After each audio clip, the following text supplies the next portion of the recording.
The word sales can often bring to mind stereotypical images of used car salesmen. But our guest today cuts to the static of the modern sales environment to explain that it's really something much, much different than that. What I was seeing with my prospects and my clients, their expectations of me and what I could bring to them were becoming more sophisticated.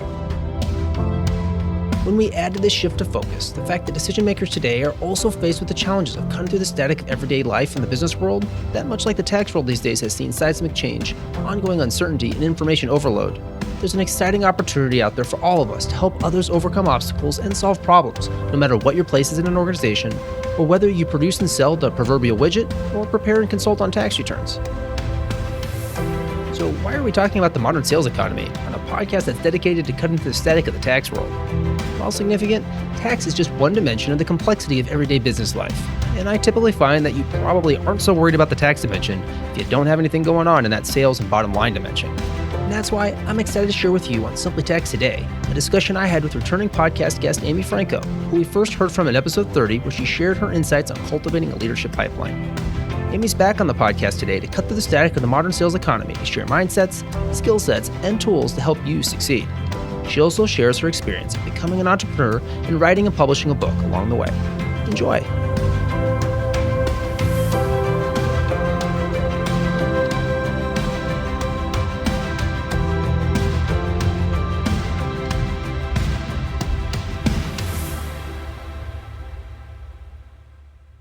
Obviously, you've been on the podcast before. I enjoy our conversations that we had on an ongoing basis, but maybe just a little bit of who you are and what you do. Yeah, so a little bit about who I am and what I do. My background, my professional background is I got my start in sales and business development. I was in technology.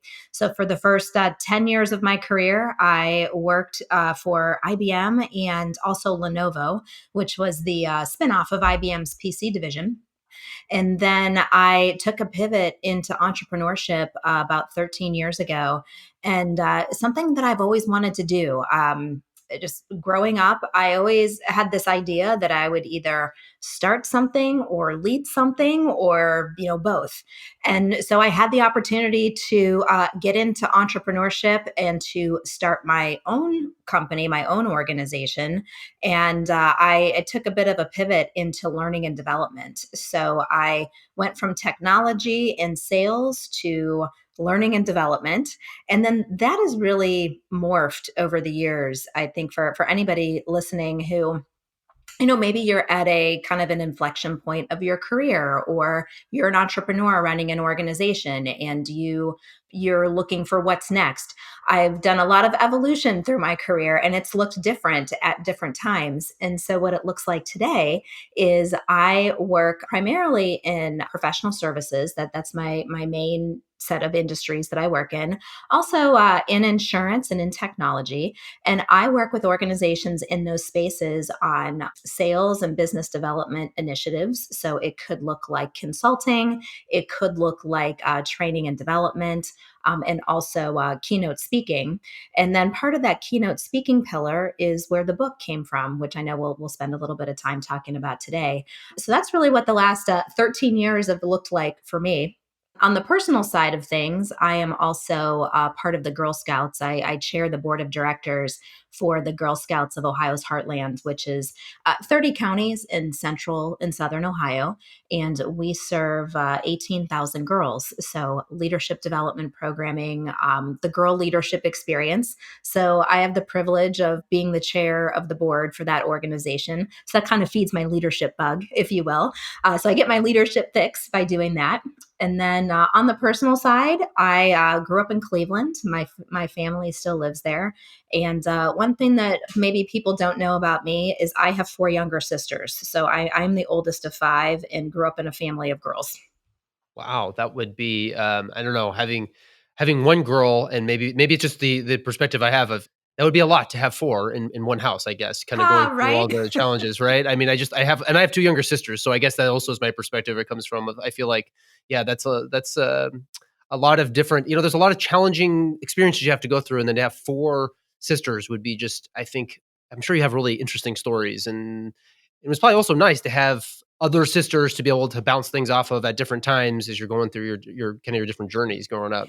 Yeah, it's interesting. Probably growing up, we probably all wish that we were only children, right? Sure, sure, yeah. But now as now that we are all older, my youngest sister is 10 years younger than me, and we both live in Columbus. We're both entrepreneurs, so even though there's a 10-year age difference between the two of us, we're really close.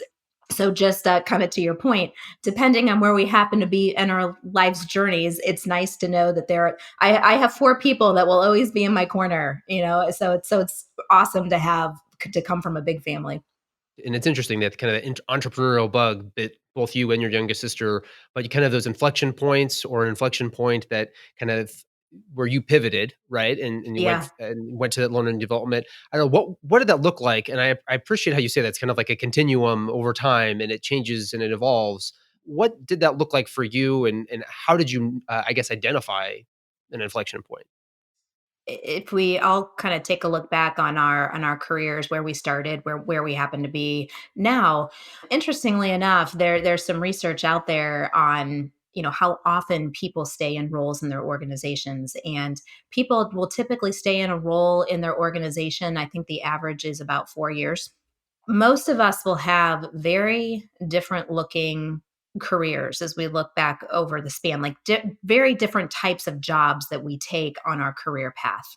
It's not as common anymore for people to join an organization and stay in an organization for 30 plus years. That definitely still happens. It's just not as common as it used to be. So the idea of really evaluating our careers and where do we want to be is so much more common. And so for myself, back to your question, I think back to even when I was a kid. I always kind of had that leadership drive. Maybe it's being the oldest of five that drives that, but I always had that leadership drive, kind of always had that entrepreneurial spirit. And that pivot or that inflection point really just came with I had an opportunity placed in front of me to be able to make that change and go into learning and development. And I am someone who loves learning and professional development. So it was a very natural fit for me. But I think the real kind of lesson that I take away is I saw an opportunity and I made a decision that I wanted to pursue that opportunity because I didn't want to look back in 10 years. 10 years is going to go by. I just didn't want to look back in 10 years and say, oh, I really wish that I would have given it a shot.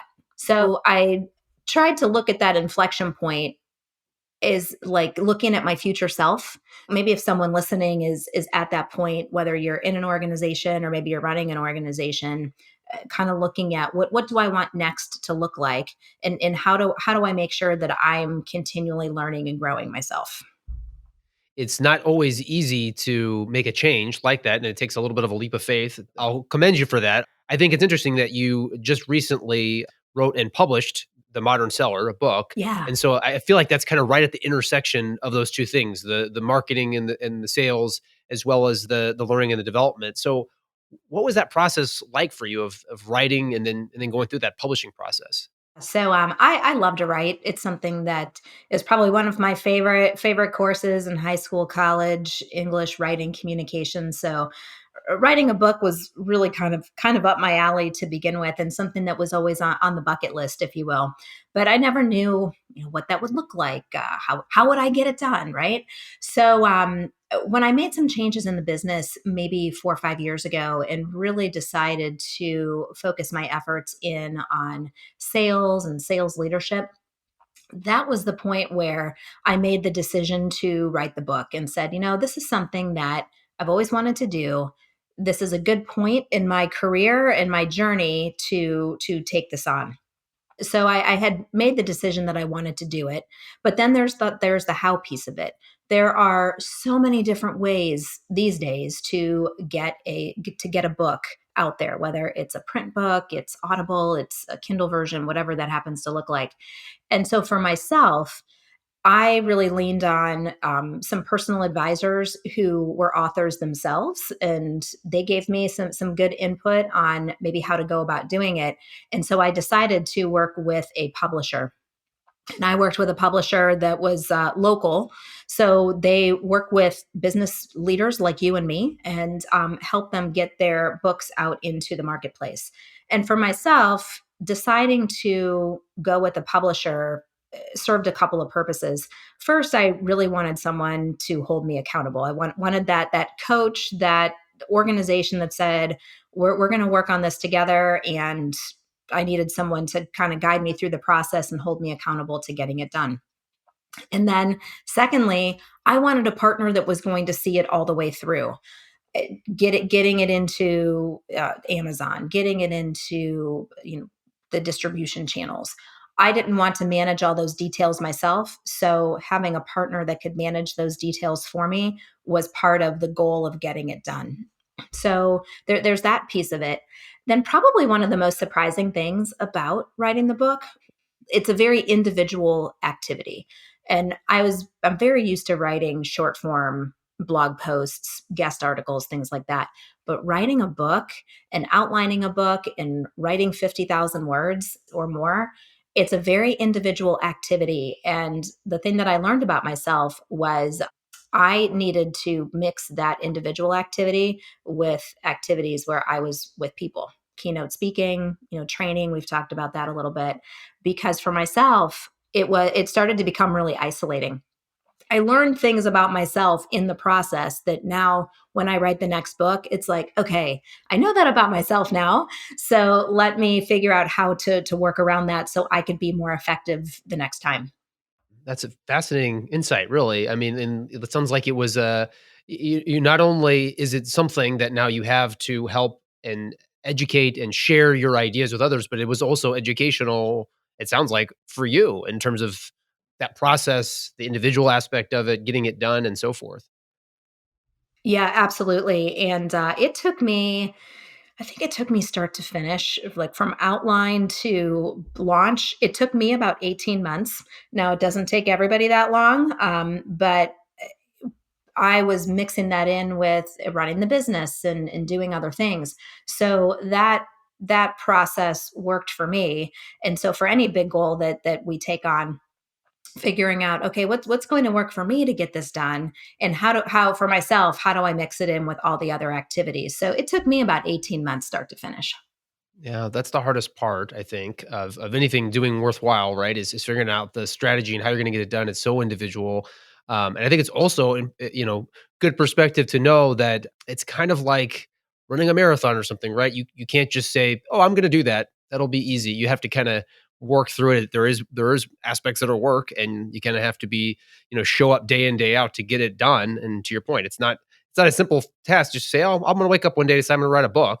Right. Took 18 months, right? I mean, there's a whole process that you've got to go through, and there's so much that goes into it. So, congratulations on doing that. That's really great.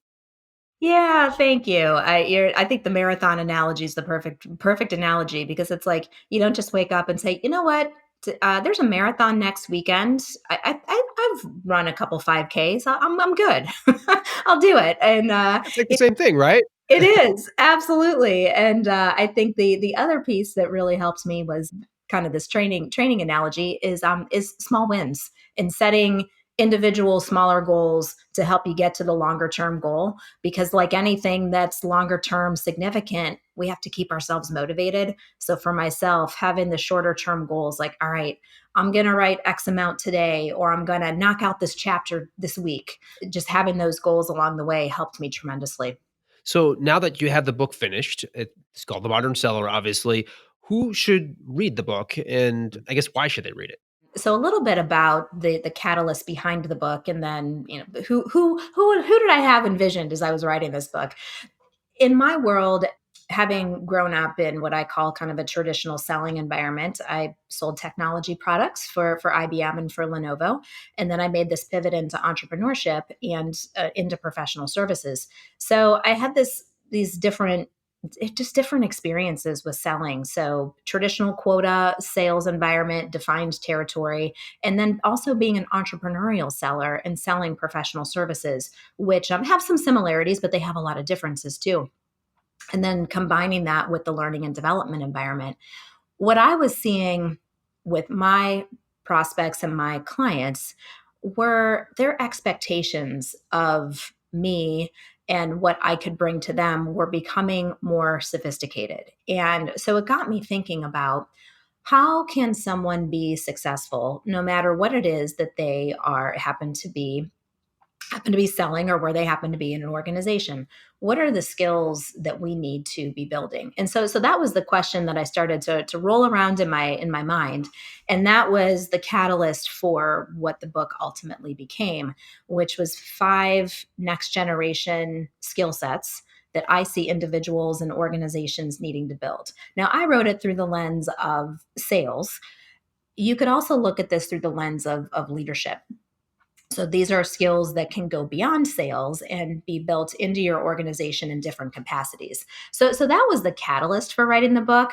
And then as I was thinking about, who might be interested in reading this book, I would say I have 3 different audiences. One is the individual who is doing sales or business development, and they need to build these skills in themselves. The second is someone who is in a sales leadership position. So you are responsible for people that are selling, or you are responsible for growing, developing the people in your organization that grow the business. So that was the second audience. Then the third audience is someone who's in learning and development. Maybe you're responsible for teaching these skills to people inside the organization. You design and develop training programs. So that was the third audience that I really had in my mind as I was thinking who might want to read this book, how might they put it into practice for themselves or in their organizations? Well, I think that's really helpful. I mean, I know myself, right?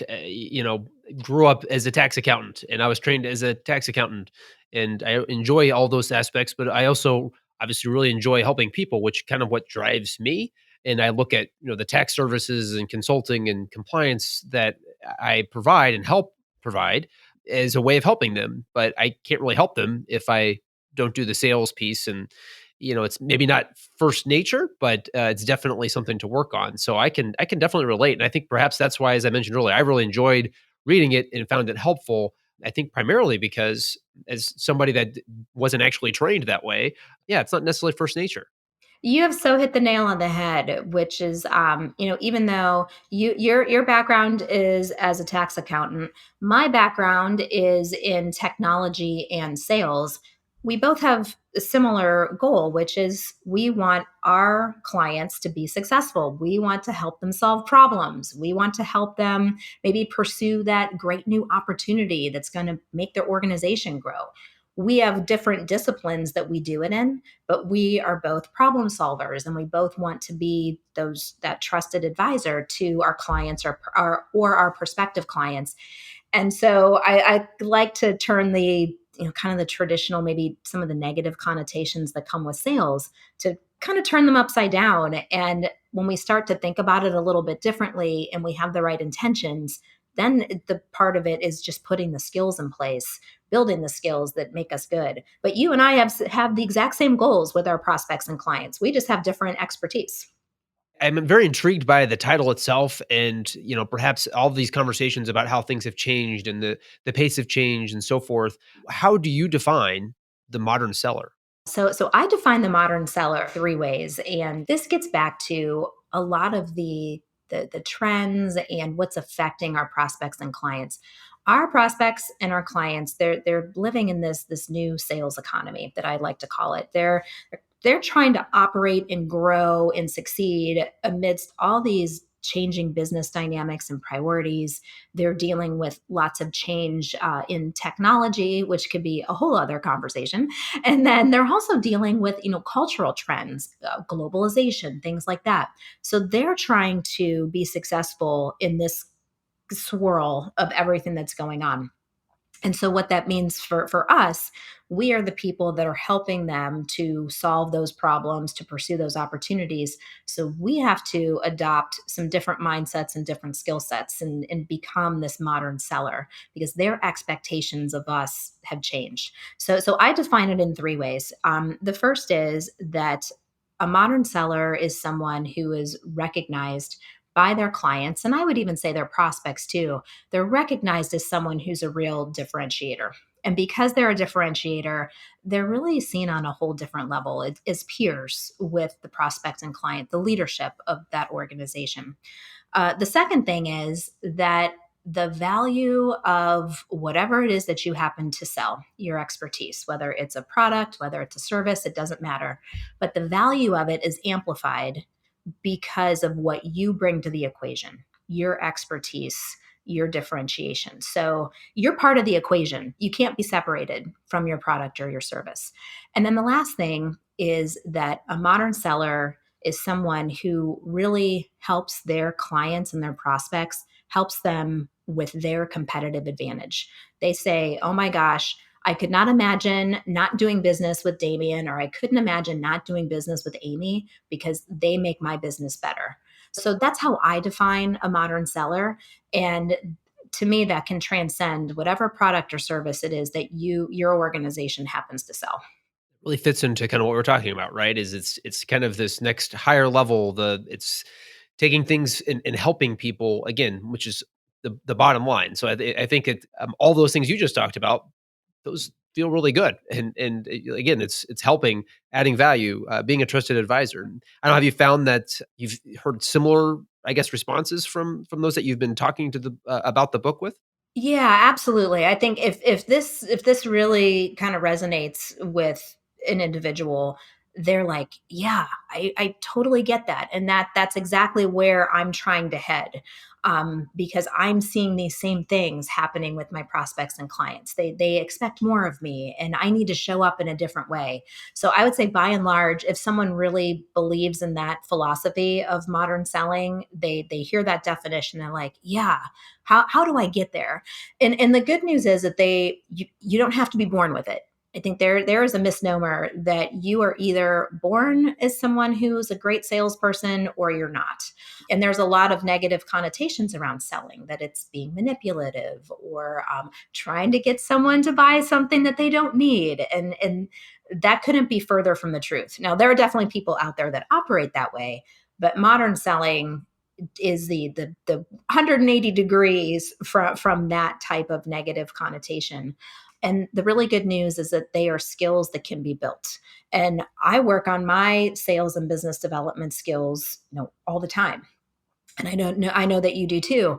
So it's something that they're skills that can be built, and it's something that we need to commit to ongoing so that we can continue to grow and be that modern seller for the long term. Yeah, it's really interesting, and I was actually sitting here trying to even pull it up as we were talking. I was reading something recently about kind of like the differences, even just the generational differences in how people like to be sold to, and Yeah. it seems like particularly the like I say this at the same time of also not wanting to overly generalize generations, right? But millennials relate to the modern seller paradigm that you're talking about. That kind of the traditional sales engine just doesn't work with that generation, and I think it transcends beyond that. But that really I guess just kind of popped to my mind as you were saying that, and kind of putting that into context that I hadn't even thought about until we were just talking just now.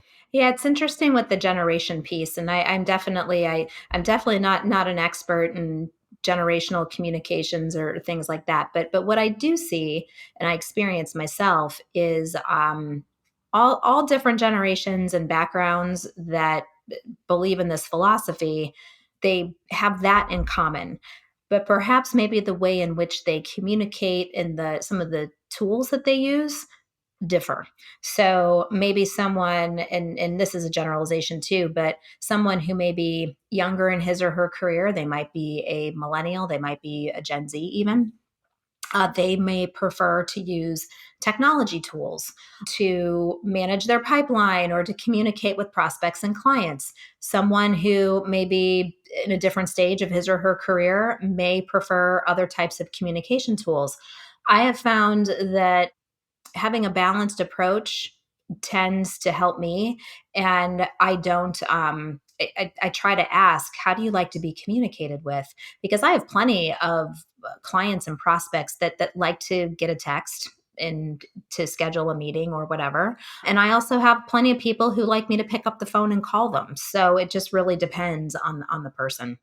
That's how I look at it. Is it's personal differences, but it is interesting because I think sometimes with everything again that's evolved and how the process has evolved with everything. I feel like that we're doing. That seems like the conversation I have every day is just kind of managing change and so forth. And obviously, the sales function and modern selling, is keeping up with that and evolving as well. So I found that the whole conversation, the whole framework that you set up to be really helpful from that perspective. And I guess to that end, in the book, you talk about the 5 dimensions of a modern seller.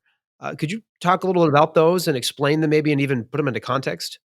My goal in setting up the book was to make it modular. So you could look at these 5 dimensions, and I'll get into each of them, but you could look at them and say, all right, I really want to focus in on this one. And then have some specific strategies that you could practice. So I like to think of the book as a field guide. So if I ever meet you and you have it like highlighted and you have all the pages dog-eared, that's a win for me because I know that it's something that you're using. But so the 5 dimensions of the modern seller. So I'll just list them out and then I'll get into them one by one. A modern seller is agile, entrepreneurial, holistic, social, and an ambassador. And the idea behind these is that when we work on these 5, they will make us better at our everyday business development and sales activities, and as even leadership activities. If you happen to be in a leadership role or you aspire to be in a leadership role, these are leadership capabilities as well. So I'll just start with the first one, which is agile. I like to think of agility as someone who is they're nimble, they are able to see ahead of the curve. They're very comfortable with change, they're very comfortable with pivoting because in our roles, we are change agents for our prospects and clients. And in order to help them change, we have to be comfortable with change ourselves. I'd say one of the biggest hallmarks of someone who's agile is the ability to take in lots of information. We are on information overload. I feel like that's so cliched to say, but very true. We are on information overload. And someone who can take in information, they can filter through it, they can process through it, and really hone in and simplify on what's most important. They are the ones who are going to be seen as difference makers. And they're the ones that are going to be able to cut through the clutter to help prospects and clients change their business. So that's a real hallmark of someone who is agile. So the next one is that a modern seller is entrepreneurial. And the best way that I can describe this is I like to think of it as having that startup mindset. So someone who is entrepreneurial, even if they're in an organization, they don't just see themselves as an employee of that organization. They really see themselves as the founder and CEO of their own book of business, or they're part of the organization. And why that's important is you make different decisions when you think like an owner. You are looking at maybe the top line of the business, the bottom line of the business, or your particular territory or quota, wherever you happen to be. You're also looking at where are the greatest opportunities? Where are the risks and the downsides? You're looking for the long term and you're looking further out than just what's sprinting to the end of the quarter. You're looking out multiple years and creating a vision for where you happen to be in your organization.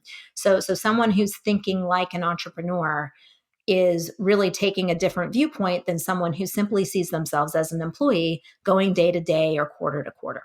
So I guess to that end, in talking about the entrepreneurial bug, I guess we will, or spirit that you have and that you kind of always had.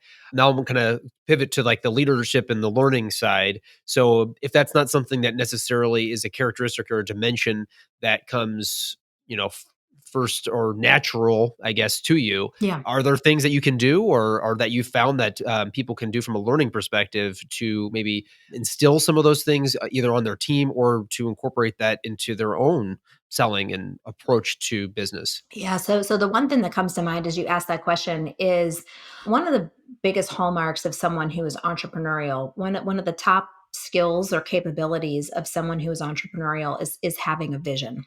So having a vision is being able to look out into the future and seeing where you want to go And then kind of like our conversation on the book, seeing where you want to go and then being able to back that down into milestones to get there and being able to bring people along with you in the process. So in terms of building that as a skill, if I'm a leader in an organization, I would want to be working with my teams to help establish the vision for wherever I happen to be in that organization. What do I want this to look like 3 years from now? And how do we work together to get there and break it down into a roadmap? So that's something tangible that a leader in an organization can do, whether you are running a segment of the business or you're running the entire business, bringing your people along with you. And it doesn't matter if they're in sales roles or whatever their title or role happens to be. But that's something that I would be looking to do, is to build the vision and then being able to back that down into milestones to get there. Again, I think there's this notion that you are, you aren't, and maybe there's some element of truth to that. But obviously, there's ways you can increase the entrepreneurial aspect or dimension. We have agile, we have entrepreneurial. What are the other dimensions of the modern seller? Yep. So the next one's holistic. A modern seller's holistic. And the idea behind this is strategic productivity. In any given day, we have a finite amount of time, energy, motivation, and discipline. And the way in which we invest those resources in a given day, in a given week or month, the way in which we invest those resources directly affects our results, whether that's a sales result or some other kind of result. So, really being stewards of those resources. And if we're leading a team, helping our team be good stewards of those resources and making choices about where to invest them. And so, to that end, in the book, there are a lot of different kinds of lists or different ways to be thinking about how you manage those resources so that you could make the most of your time, your energy, your motivation, and your discipline. One thing that I talk about often in that regard is our energy routines. What are the things that we do that recharge us? And it could be a fitness routine. It could be reading. It could be journaling. It could be time with friends and family. Whatever that happens to look like for you. But do you have those routines built into your life so that you are continually recharging and you're able to be a better steward of your resources on a daily basis? So that's really what holistic is about. That's all important things that are sometimes I think can seem maybe intuitive, but they're the hardest things to do, right? Regularly and consistently, and to be holistic and think that way. They're the ones that can be pushed to the side when things get crazy. But the way in which we take care of ourselves and the way in which we show up has a huge difference just in our effect, kind of the halo effect of being a leader, the shadow of a leader. The way in which we take care of ourselves is directly reflected back into the way in which we show up in our organizations, the way in which we show up for our prospects and clients. It's all connected, and it's really easy for that stuff to get pushed aside when life and work get really crazy. You got to take care of yourself so you can help others. Kind of like the whole oxygen mask on the plane thing, right? If You if you got don't put it. your first on, you're not going to help anybody else. So no, That's that's right. really important. So the fourth dimension is social. Mhm. What does that mean? So, social is the strategic relationships component of it. And, you know, uh, social capital is never going to get a line item on a P&L, but people and organizations that really get the value of social capital, they know that relationships are what drive a business and make a business successful. So, the way in which we prioritize and the way in which we build relationships is directly attributed to our success. And it can feel in these days and age of social media, and I use my LinkedIn profile as an example. I have over 3,000 connections on LinkedIn, but I certainly don't have 3,000 relationships on LinkedIn.